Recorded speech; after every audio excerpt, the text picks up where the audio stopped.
Ganitong luto, hoy! Ang sarap! Hi, Marion Adlaw. Ako pala si Anisang OFW dito sa Taiwan. For today's video guys ay i-share ko sa inyo itong recipe ng pompano. Itong islang to is masarap din naman prito or sinabaw at masarap din siya steam. And then ito nga, steam yung luto ko dito at nilagyan ko siya ng preserved black beans kasi super sarap talaga guys. Promise yan. Manamis-namis yung isda.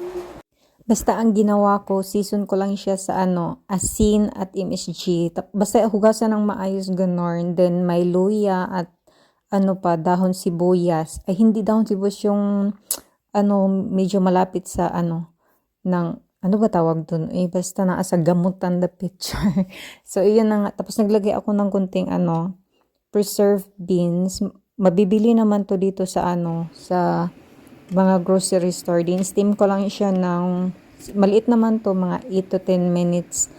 Tapos yung sauce niya dito is ba tawag doon?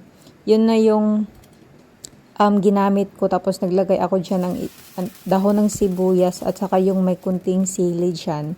At naglagay ako ng ba tawag dito, soy paste para yun talaga yung medyo pangpalasa sa sauce ng isda. At ito na yung toppings ko. Sobrang dali lang naman gawin to. So, yun lang. Kain po tayo.